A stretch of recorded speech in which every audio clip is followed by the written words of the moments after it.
Dear Allie, How Do You Write a Book? By Allie Carter. Chapter 1, Introduction. Dear Allie, how do you write a book? Congratulations! You've asked the question that all writers ask themselves at some point. But do you want to know a secret? It's a question most of us never really stop thinking. Stop asking. Every time I sit down to write a book, I convince myself there must be a way to do it faster, more efficiently, better. Surely after 10 years in this business and with a total of 15 books under my belt, I should know what I'm doing by now. But I don't. I'm afraid. So I can't really tell you how to write a book. There's no single way to do it, you see. Every author is different. Heck, every book is different. How I wrote my first book is different from the process I'll use to write my next book. Why? Because they're different books. Because I'm at a different place in my life in my career. Lots of reasons. Luckily, there are some things that always stay the same, and I'm going to try to cover as many of the basics as I can in this book. Things like creating characters, making sure your story has enough conflict, and building a world that feels real to you and your readers. But just know that what works for me might not work for you. Really, there's only one thing I can say with absolute certainty. This process will take time. A few years ago, I did the math and figured out I spent at least 900 hours plotting, researching, writing, and editing every book I write. Storyboarding / breaking the story, 4 hours per day for 20 days. That is 80 hours. Researching / thinking / brainstorming, 50 hours. First draft, 5 hours per day for 30 days. That is 150 hours. Second draft, 5 hours per day for 80 days. That is 400 hours. Line edit, that's 5 hours per day for 25 days. That is 125 hours. Copy edit, 6 hours per day for 5 days. That is 30 hours. Final, page proof edit, 8 hours per day for 4 days. That is 32 hours. Crying, 30 hours. 900 hours. And that's for just one book. That doesn't include all the hours I spend learning the basics. A lot of new writers, especially writers in their teens, start out full of ideas and energy. But when they don't immediately write something perfect, they give up. They tell themselves they just can't do it. That's certainly what I did. I remember when I was in middle school and I got the writing bug. I sat down at our kitchen table one night to write my first novel. My mother, an English teacher, was so proud. I could see her watching me as she cooked dinner. I wrote really hard for a really long time, like 10 whole minutes. And then I read what I had written and burst into tears. "What's wrong?" Mom asked me as she stopped cooking. I could barely catch my breath. I was crying so hard. "It's just," I started, it isn't good as the opening paragraph of To Kill a Mockingbird," I exclaimed, and then cried some more. That's when my mom gave me the best writing advice that anyone has ever given me. She said, "First, that's the greatest novel ever written, so maybe lower our standards. Second, you should never compare your first draft to someone else's finished draft." That advice is probably the only reason I was able to write a second paragraph, and a third, and a millionth. You see, in a lot of ways, writing is like turning on a garden hose that hasn't been used in a really long time. The first water out of the hose is always rusty and dirty and full of gravel and all kinds of gross stuff. But it doesn't stay that way. Nope, the longer the water runs, the clearer it will be. Writing is the same way.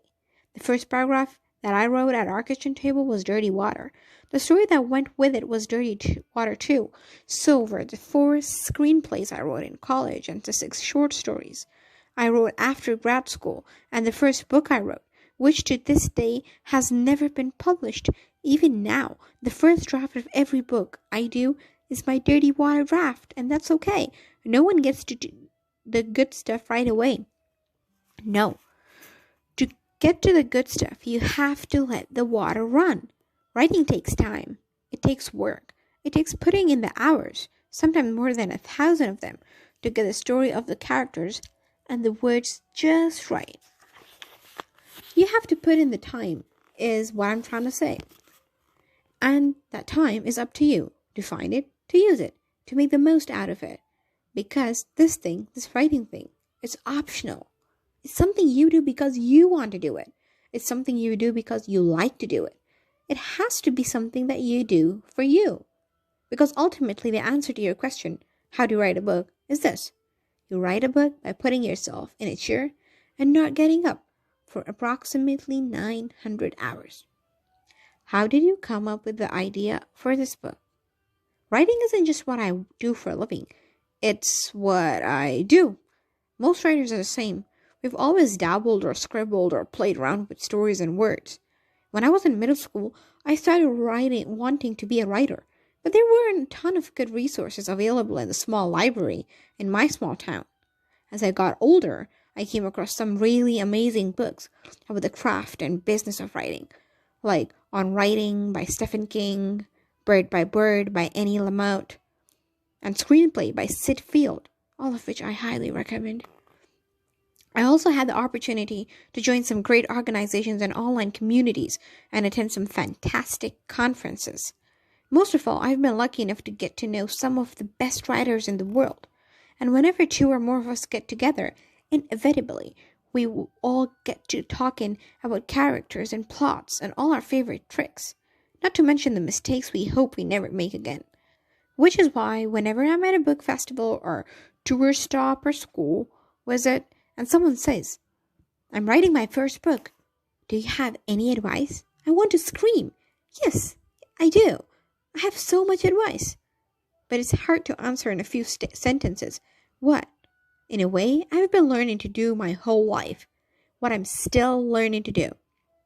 When I started looking around for books to recommend to these young aspiring writers, I realized that while there are a lot of great books by adult authors written for adult writers, there isn't a lot of things written by young adult authors for teen audiences.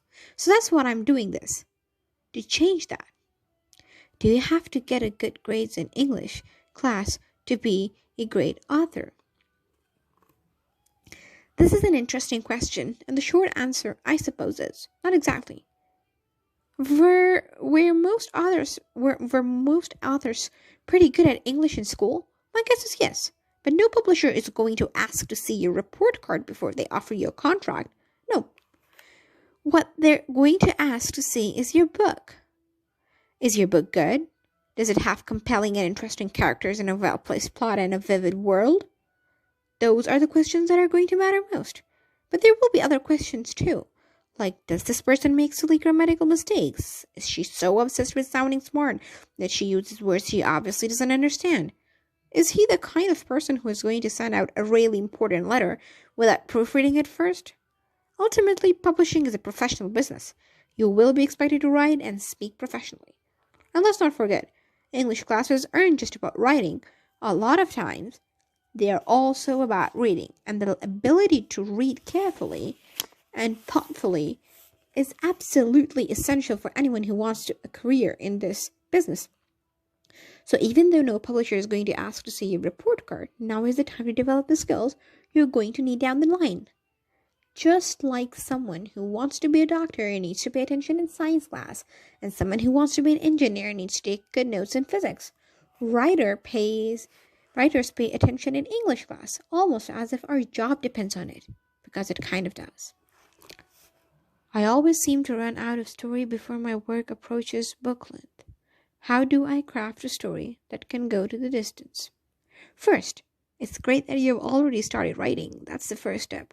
Second, you should know that not everything has to be a novel. You might not be doing anything wrong at all. Maybe you're simply writing a short story or a novella. There are lots of really great stories that are only a few pages long.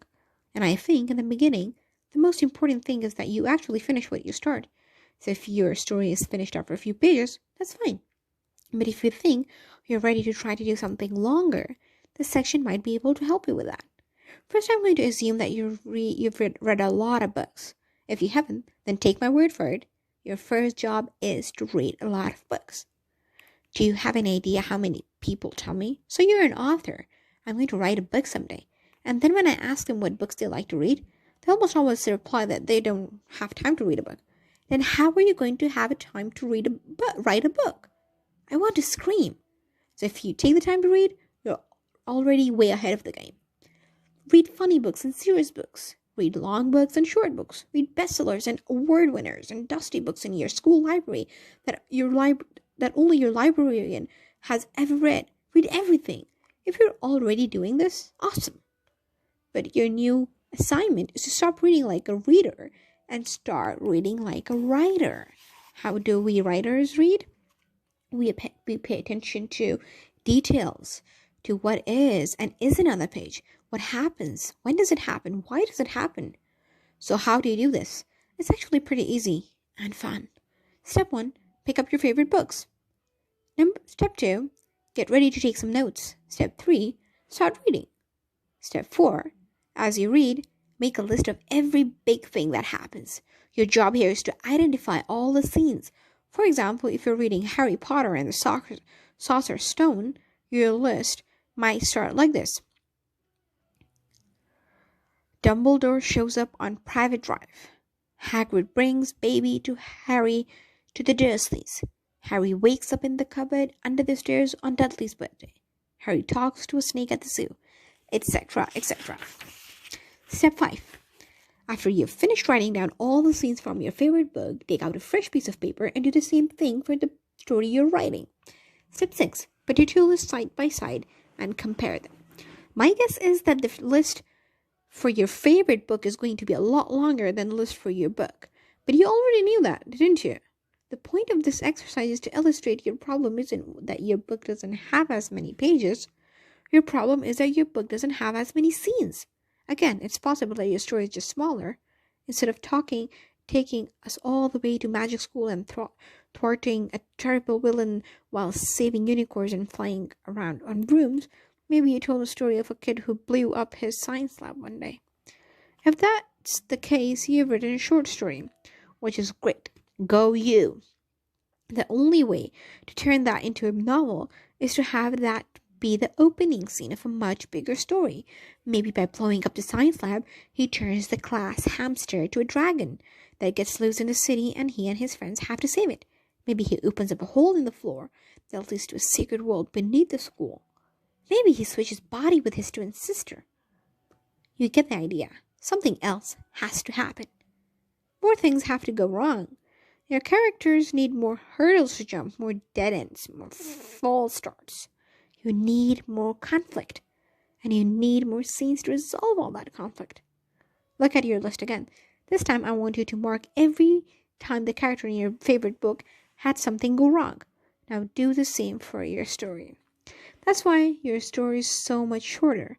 You need more times when things go wrong, and you need more times when things go right.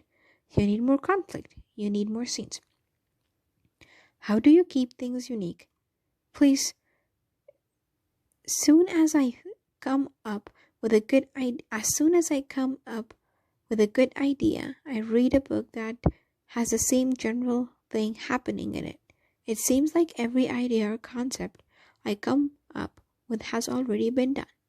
Okay, true story. Several years ago, I was at my very first writing retreat. There were a lot of amazing authors there, and I was pretty much starstruck. So I tried to keep my mouth shut and stay in the kitchen, cooking and learning from everyone else while they talked shop at the kitchen table.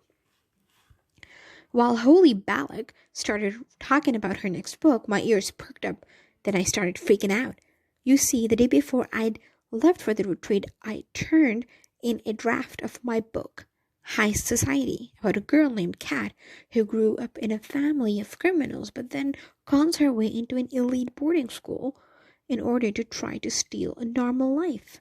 I was really excited about it, right up until the point when Holly started talking about her new book, White Cat, about a boy who grew up in a family of criminals who cons his way into an elite boarding school in order to steal a normal life. Holy Black and I had written the same book. Needless to say, I wanted to cry because there wasn't a doubt in my mind that Holly had done it better. It was all I could do not to burn the cookies. Oh, who am I kidding? I totally burned the cookies. But the more Holly talked, the more differences I saw in what we had each created. White Cat has magic and curses and one of the best fantasy worlds that I have ever read. Heist Society has art thieves and a crew of geniuses and a teenage billionaire with a private jet. There are two very different books that are, at first glance, exactly the same. This is something that new writers often have a hard time grasping. After all, once you get an amazing idea, it's human nature to think you've already done the hard part. We all want to believe that everything else will be easy. But it's not. The truth is, in the long run, ideas are a dime a dozen. It's what you do with the idea that really matters. A lot of times when people see as similarities, what people see as similarities are really just staples of the same genre or tropes. No one author owns the idea or dystopian futures or vampire romances or boarding schools or kids who will have to save the world. The key is to take those tropes and genre staples and turn them into something that is uniquely yours and amazing. You can do it. How do you avoid taking too much inspiration from other stories you've read? If writers are supposed to read a lot, then it always stands to reason that they will sometimes be inspired by what they read. They're bound to be. I mean, isn't that kind of the point? But plagiarism is bad. Very bad. Like, don't joke around about it bad. So where does the line between inspiration and plagiarism lie? Sometimes that line is fairly clear. While rare, there are instances of people copying whole paragraphs of another author's work and claiming these words as their own. In research papers, you can use quotation marks, cite the original author, and make sure the reader knows that they earned your words. And then that's totally okay. If it's fiction and you want to, for example, use a quote from something in the public domain like Shakespeare or Austen, then you could cite that as well. But in cases where someone pulls whole sentences or paragraphs from one novel and plops them down in another and acts as if they're original, well, those cases are about as close to cut and dried as a case of plagiarism can be. So if a sentence in your book is exactly like a sentence in someone else's book, you've plagiarized them, right? Well, maybe. Consider a sentence like, if you don't hurry, you're gonna be late. That sentence is probably in 1,000 novels, 1,000,000. Any writer could write that sentence at any time purely by coincidence. But could they write an incredibly similar sentence just before it and an almost verbatim paragraph just below it? That's far more questionable. Words matter, and for writers, our words are our livelihoods, which is why we take charge of plagiarism very, very seriously. And you should too. So what about cases where we aren't talking about words, we're talking about ideas? That's when things get even more complicated. First, it's important to understand the concept of tropes. Let's say you love Harry Potter more than anything and you want to write a book about a kid with magical powers who is the chosen one and destined to save the world. Is that plagiarism? Should you be expecting a call from J.K. Rowling's lawyer? Of course not. If that were the case, then a bunch of other authors would have gotten in trouble long before now, including J.K. Rowling herself. Why? Because no one author owns the concept of the chosen one. No one author could ever own the idea of magic. Those things existed long before J.K. Rowling, and they will exist long after. But if you were to write about an orphan who finds out he's a wizard and then is taken to a wizard school on a big scarlet train, and then he learns to play soccer and broomsticks and fights a troll and has a best friend with red hair, etc., then you might be in a totally different situation. You see, J.K. Rowling doesn't own wizards, but she does own Harry Potter. She doesn't own boarding schools, but she does own Hogwarts. If that's confusing, you're not alone. I remember several years ago, I was working on my 5th Gallagher Girls book, Out of Sight, Out of Mind, and I really wanted to give my main character amnesia, because I love an amnesia story more than anything.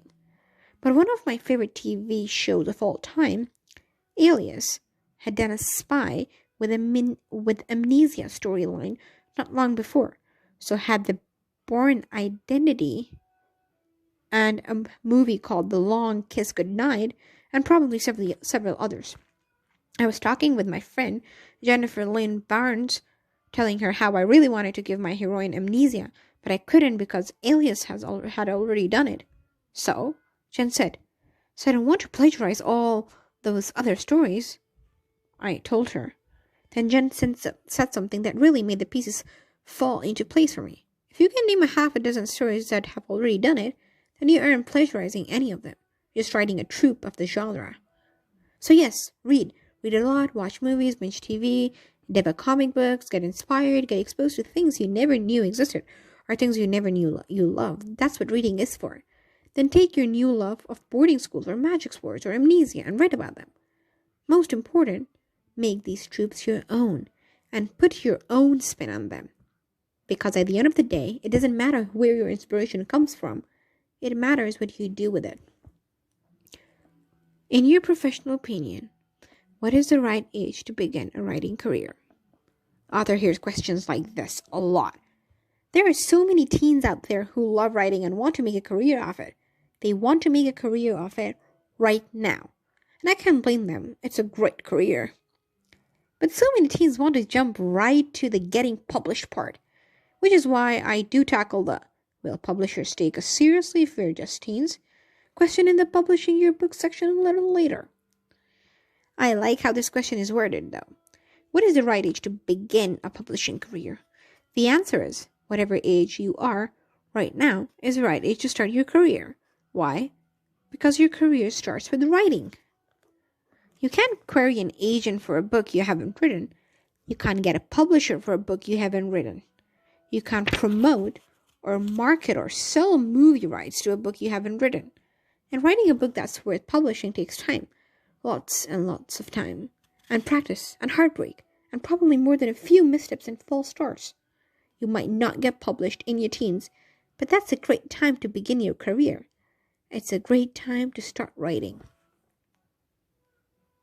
Here is an excerpt from a letter written to Cody Kiplinger. Dear Cody Kiplinger, you were really young when you started writing and publishing. What was that like? And do you have any advice for teens who are looking to do the same? My first novel, The Duff, sold to a publisher when I was 17, right before I left for college. It was, of course, an incredibly exciting time of my life. I'd always dreamt of being a writer, and I was doing it. I was getting started in my career. It wasn't all easy, though. Once I started college, I had schoolwork and working to do, and writing work to do. I had deadlines to meet while also trying to keep high grades so I could hold on to my scholarships. I didn't sleep nearly enough, and had almost no social life in college. Many times my friends would ask me to go out with them, and I had to decline because I had work to get done. I missed out on a lot of college experiences, because I already had a career that took up a lot of energy and time. I don't regret pursuing publication young, but I do wish I'd been more prepared for what that meant. So when teenagers hoping to publish young ask me for advice, I always tell them to really consider what they're pursuing. Getting published isn't just about getting a book on the shelf at your favorite bookstore. It's a job. It takes a lot of time and energy and patience. Once you write a book, the work has just only begun. It's not something to enter into without a lot of thought. Many other piece of advice to teenagers who want to get published young is to just enjoy the work you're doing.